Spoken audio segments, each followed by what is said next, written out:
Good afternoon welcome back to my channel Atush blog के तुम्हारे अनेक अनेक शुभेच्छा केमन आछो भालो आछो आमिও ভালো আছি। এখন থেকে আমি আমার ব্লগটা স্টার্ট করে দিলাম। উঠেছি তো অনেক সকালে কাজকর্ম করছি আর করতে তো হবেই। কি করি না করি প্রত্যেকদিন তো তোমাদের সঙ্গে শেয়ার করি আর আজকেও করবো। তার আগে পুরো ভিডিওটা দেখো, কেউ স্কিপ করবে না। ভালো লাগলে অবশ্যই লাইক করবে, সাবস্ক্রাইব করবে আর ঘন্টাটা বাজিয়ে দেবে। যখন আমি নতুন নতুন ভিডিও যাবো তোমাদের কাছে নোটিফিকেশন চলে যাবে, তোমরা টুক করে দেখে নেবে। চলো দেখতে থাকো, সাথে থাকো। দেখো রান্নার দিকে চলে এসেছি আর এখানে পেঁয়াজ আলু কাঁচা লঙ্কা খুব ভালো করে কেটে নিয়েছি। আলু পেঁয়াজের তরকারি হবে আর ডিমের পোচ হবে। এটাই আমাদের দুপুরের লাঞ্চ হবে। চলো তাড়াতাড়ি রান্নাটা বসিয়ে দিই। আর রান্না করতে করতে তোমাদের সঙ্গে কথা বল। দেখো রান্নাটা বসিয়ে দিয়েছি আর রান্নাটা অনেকটা হয়ে এসছে। আলুগুলো খুব ভালো করে ভেজে নিয়েছি, তারপরে পেঁয়াজটা দিয়েছি। পেঁয়াজটা একটু কাঁচা কাঁচা থাকতে থাকতেই আমি জলটা দিয়ে দিয়েছি। পেঁয়াজটা অনেকটা ভেজে নিলে আর তরকারিটা ভালো লাগে না, তাই তোমরাও করে খেয়েও কেমন লাগে জানিও। চলো দেখো আমার আলু পেঁয়াজের তরকারি একদম রেডি।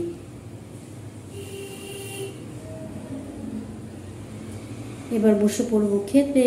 গরম গরম ভাত আর ডিমের পোচ আর আলু পেঁয়াজের তরকারি, এটাই দুপুরের লাঞ্চ। চলো সেরে নিই। হ্যালো গাইস, দেখো খেতে বসে গেছি। এখানে আছে আলু পেঁয়াজের তরকারি আর ডিম, আর সাথে আছে পেঁয়াজ আর কুমড়ো সেদ্ধ। এটাই হলো আজকে আমাদের দুপুরের লাঞ্চ। খেয়ে দিয়ে পরে কথা বলছি। এইমাত্র খাওয়া দাওয়া শেষ হলো আর খেয়ে দিয়ে উঠে বাসনগুলো মেজে বেসিনে ধুয়ে নিচ্ছি। আর তারপরে তো আরও কাজ বাকি আছে জানো। আরেকজন খেয়ে দিয়ে একদম চলে গেছে আর এখন আমার কোনো তাড়া নেই। রোজই বলি ধীরে ধীরে করব, কোনো অসুবিধা নেই। চলো করে টোরে নিই, পরে তোমাদের সঙ্গে আবার কথা বল। হ্যালো গাইস, খাওয়া দাওয়া তো অনেক আগে হয়ে গেছে আর খেয়ে দিয়ে উঠে বাসন টাসন ধুয়ে একটু জায়গা মুছে তারপর অনেকটা বাদে তোমাদের সঙ্গে কথা বলতে এলাম। আর ঠাকুরের প্রসাদে ছিল মিষ্টি, মানে সন্দেশ, সেটা খেয়েছি, তোমাদের সঙ্গে শেয়ার করতে পারিনি। যাই হোক, ফোনে চার্জ ছিল না, চার্জে বসানো ছিল আর পুরোটাও চার্জ দিতে পারিনি, অল্প একটু চার্জ দিয়ে খুলে নিয়েছি।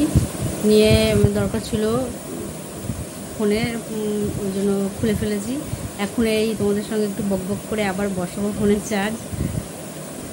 আর এখন আমার টিফিনে চলে এসছে কুরকুরে এইসব এনেছে। যাই হোক, খেতে ইচ্ছা করছে না, তাও খাবো, খেতে তো হবেই। আর যে কি রান্না করেছি সেটাও তোমাদের সঙ্গে শেয়ার করেছি। আলু পেঁয়াজের তরকারি আর ডিমের পোচ, আর ওর জন্য দিয়েছিলাম কুমড়ো সেদ্ধ, মানে ভাতে, কুমড়ো ভাতে।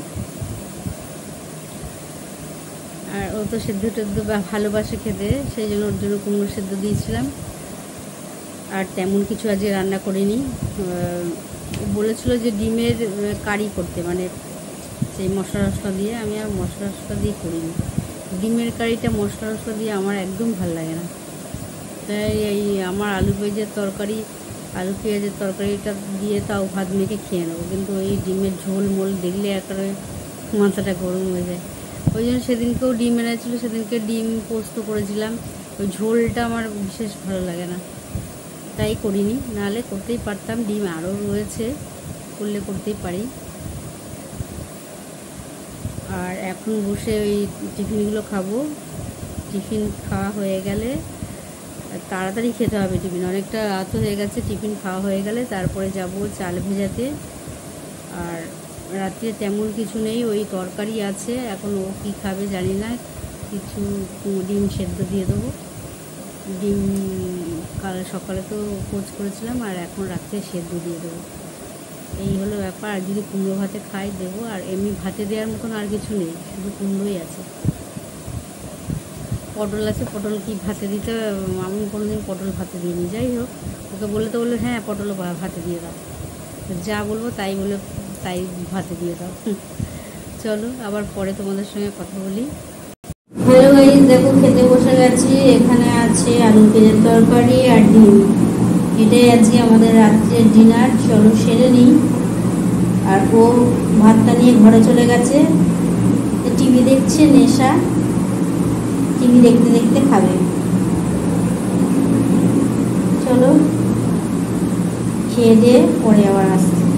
এই মাত্র খাওয়া দাওয়া শেষ হলো, আর খেয়ে দিয়ে উঠে বাসনগুলো মেজে বেসিনে ধুয়ে নিচ্ছি। আর গরম যা পড়েছে তার তো আর কোনো কথা বলারই নেই। গরম নিয়ে আর কি বলবো, রোজই বলি চলো তাড়াতাড়ি করে নিই। আরেকজন তো খেয়ে দিয়ে উঠেই লিখতে বসে গেছে, আর এখন আমার অনেক কাজ বাকি আছে, মানে অনেক কাজ। চলো তাড়াতাড়ি ঝটপট। হ্যালো গাইজ, এই মাত্র খাওয়া দাওয়া শেষ হলো, আর খেয়ে দিয়ে উঠে বাসনগুলো মেজে বেসিনে ধুয়ে নিলাম।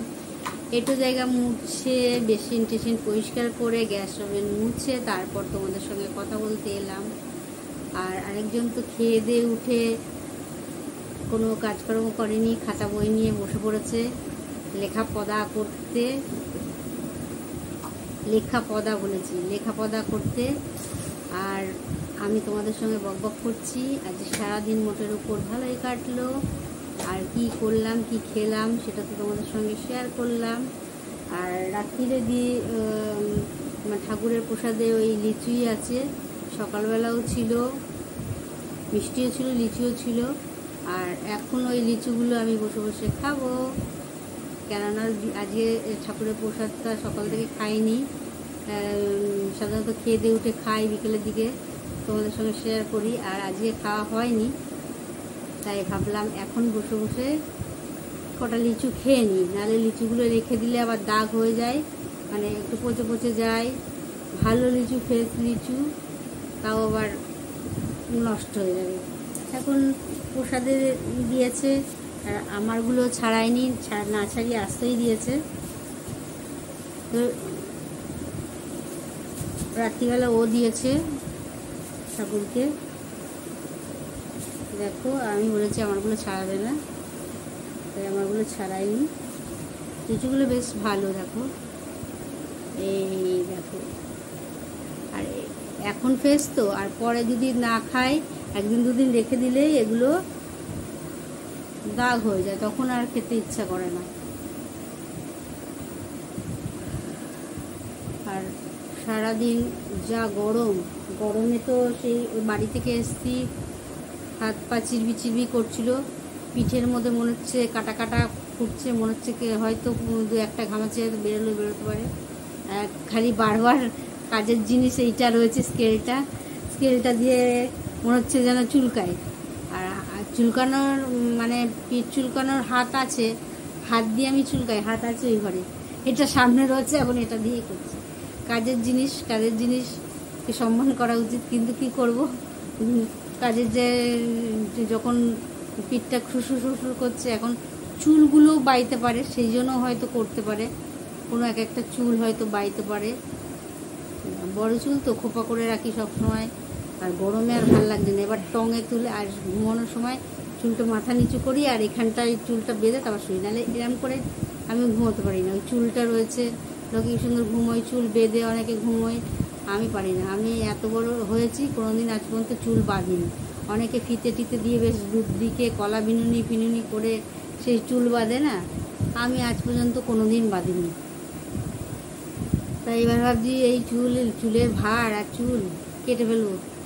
চুলের পেছনে মানে সব কিছু কষ্ট, চুলের পেছনে কি কষ্ট দেখো, খাটনি বেশি, সব কিছুতে কষ্ট, মানে কি খাটনি বেশি। চুলটা ভালো লাগে, বড় চুল, আমার ছোট চুলের থেকে বড় চুলই ভালো লাগে, কিন্তু নিজের ভালো লাগে না। পরে বড় চুলটা দেখতে ভালো লাগে, নিজের ছোট চুল ভালো লাগে। আর বড় চুল রাখলে কত রকমের সমস্যা দেখো। বড় চুল রাখলে বেশি তেল দিতে হয়, বড় চুল রাখলে শ্যাম্পু করো, এই করো, খাটনি বেশি। তারপর চুল আঁচড়াও, চুল বাঁধো, চুল বিনুনি করো, কোথাও যেতে গেলে কি করব, সমস্যা লাগে। আর ছোটো চুল হলে ছেড়েও চলে যাওয়া যায়, বা একটা গার্ডার মেরে দিলাম, হয়ে গেল। কিন্তু সব দিক দিয়ে বড় চুল মানে ভেপসে যায় গরমে, এই আঁচড়াতে হাত ব্যথা হয়ে যায়। আর আমরা তো আর ওই রকম পার্লারে গিয়ে চুল স্ট্রেটনার স্মুথিং এইসব করি না, সেজন্য আমাদের চুলের জটও পাকে। আর হেয়ার সিরাম এসব কিছুই ইউজ করি না, সুতরাং তো হবেই। চুলের যত্ন ওইভাবে করা যায় না। হ্যাঁ, শ্যাম্পু করতে হয়, হয়তো সপ্তাহে একদিন দুদিন শ্যাম্পু করে নিলাম, সেটা ঠিক আছে। শ্যাম্পু করার পর কন্ডিশনার দাও, দাও ও দাও, এইসব দেওয়া হয় না, হয়ে ওঠে না। তাই চুলের যত্ন নিন। চুলের যত্ন নিতে গেলে চুলটাকে ভালো করে রাখতে হবে, চুলের পেছনে খাটতে হবে, পরিশ্রম করতে হবে, কিন্তু পয়সাও খরচা, সময় খরচা, খাটনি, সব কিছু। সেই জন্য এর থেকে ভালো না চুলটা কেটে ফেলে ছোট করে নেওয়া। আর চুল তো বজ্র পদার্থ, এর তো বাড়বেই, কেটে ফেললে কি হয়েছে, আবার পরে বড় হয়ে যাবে। চলো, কে কে আমার সঙ্গে একমত তারা অবশ্যই কমেন্টের মাধ্যমে জানিও। আর আজকে আর বকবক করবো না, আজকের মতন তোমাদের সঙ্গে ব্লগটা এখানেই শেষ করি। Good night.